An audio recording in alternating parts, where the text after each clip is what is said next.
Hey guys, April 5th, the Bite Size Bible in a Year chronological edition. We read Judges 16 through 18.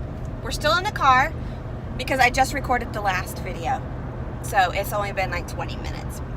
So what we talked about yesterday or 20 minutes ago was what some things that can happen in our walks with Christ. And so I'm going to piggyback on that and give us some reminders about walking with God. Reminder number one comes when we read about Samson and Delilah. And I was just like, Samson, geez, she showed you who she was. Delilah totally showed her hand. He was totally in love with her, and she was in cahoots with the Philistines to get him captured, to trick him into getting captured. And it worked because he didn't pay attention to the kind of person she was.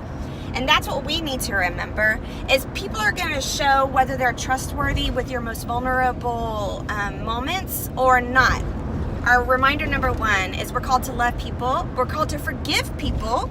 We are not called to trust everybody with every part of us. There are some things that are just too vulnerable, too private to share with everybody. You maybe share them with God, and you share them with your spouse and maybe a best friend, and that's okay, and that's enough. We're called to love people, forgive people, but not trust everybody with everything. All right, then the second thing is this section starting in Judges 17 and on through the end of Judges is kind of another section of Judges where it's highlighting the disobedience of Israel in the time of the Judges. So we see the whole incident with Micah and the idolatry and having his own priest and idols and all of that. And as you're reading it, you might go, well, was that okay? Here's your second reminder. Second reminder is just because God's people do things or we see it in the Bible does not mean that God condones it or approves it. That's why it's so important to look at the context of what you're reading. Context is king. I think I heard that from my pastor, right? Jeremy Foster. I think he says context. It doesn't matter. Okay, we look at the context of what we're reading, and we take in the whole counsel of the Bible. We don't just cherry pick verses and go, well, God must mean that. Well, we need to weigh it against everything that we're reading in the Bible. That's why it's really great that we're doing what we're doing, which is reading the whole Bible in a year, because then it's more difficult to do that, to kind of manipulate verses. So that's our second reminder.